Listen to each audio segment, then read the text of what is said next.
All right, before we get started, I want to make something clear. I'm a solar guy, I'm not a tax guy. So when making decisions about your home and your finances and making the decision to go solar, please make sure to consult with your tax specialist. Now that that's out of the way, let's get into it. Let's talk about the solar federal tax credit that is available now in 2021 and available through 2023. So first up, what is a tax credit? This question is important because a lot of customers misunderstand what the tax credit is, and that oftentimes leads them to being taken advantage of by a greedy or an uneducated salesperson. First important thing to remember, a tax credit is not a tax deduction.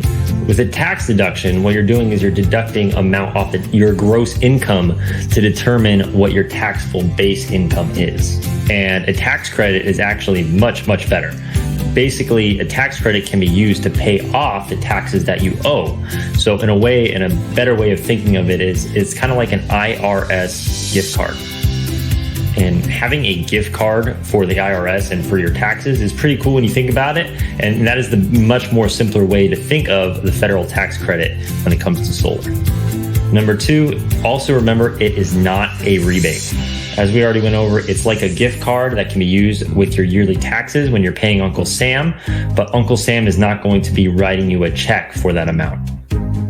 A lot of the times when homeowners are looking into solar, they can kind of get confused because there's local utility companies, there's individual state programs, and then the solar companies themselves. A lot of the times they are the ones that offer some form of rebate, but that is not the same thing as a federal tax credit.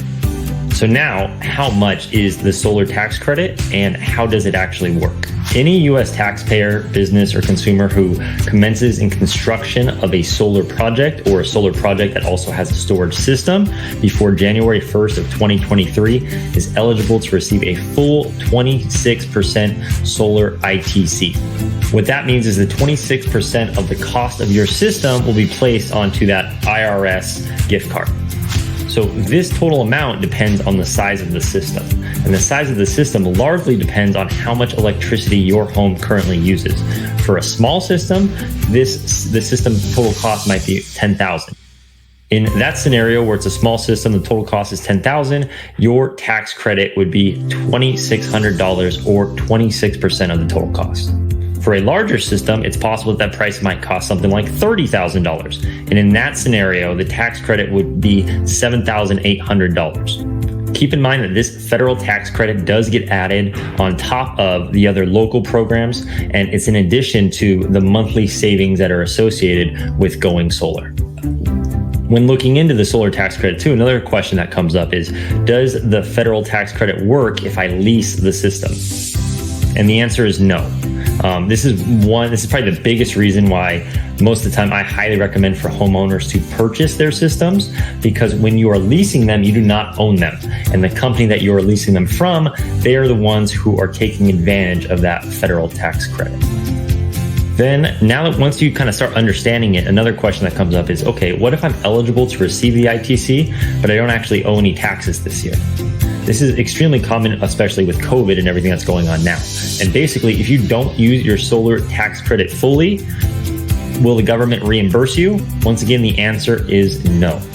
But the solar tax credit can be carried back 1 year, and it can also be forwarded up to 20 years. And what this means is that if you had a tax liability last year, but you don't have one this year, you can still claim the credit. And then if you had no tax liability last year or this year, you can still keep the credit on your books and you can use it anytime you have a tax liability in the next 20 years.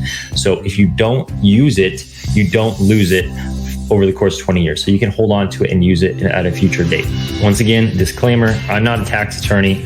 Please be sure to verify all of the above ITC information with your tax representative before making the decision to go solar. What part of the project and what costs qualify for the solar tax credit? And for the most part, it's pretty simple. It's the entire bill for the qualified system minus any sales tax. So that includes solar panel, it includes the labor cost, it includes on-site preparation, assembly, installation of the system, and piping and wiring and electrical that might be needed for the system to be installed on your home. And then in addition to that, it's pretty general where it's an installation of a solar system in a primary or a secondary house, and it's for systems that are purchased outright or they are purchased with a loan. And the total amount that the system was purchased for, that is the amount that we're able to use for this ITC calculation. So one final note with all that in mind, the tax credit is probably the biggest reason that it's really a no-brainer for homeowners to make the switch to clean energy, but it's definitely not the only reason why you should consider it. Because going solar means not only that you're going to have less taxes, but it means that you're also going to increase the value of your home by $10,000 to $15,000 on average. Once again, all depends on the system size. It means that you're going to help the environment. It's going to mean that your home is going to have increased sellability. So not only is your home worth more, but homes with solar also sell a lot faster. And you get all of that, and you also get rid of high electric bills from your greedy and dirty utility company. And you're replacing them with usually a smaller bill. And the other thing about that bill is, rather than working with the electric company and having increased rates every single year, the price on that bill will never go up. So if you are a homeowner who is interested in learning more about solar and the solar tax credit, then just click the link in the description down below and take our 30-second no-cost solar quiz. And if you do have more questions first, before you look into solar any further, make sure you drop questions in the comments down below, and I will do my best to provide you with a response that hopefully is going to answer whatever questions you may have. So once again, thanks for watching. I hope that you guys have an awesome day. Remember to like, comment, subscribe. And once again, one last reminder, I'm not a tax guy. This is just my overview and trying to help explain it to homeowners who maybe don't understand the tax credit fully. And so I hope that it helps. All right, take care.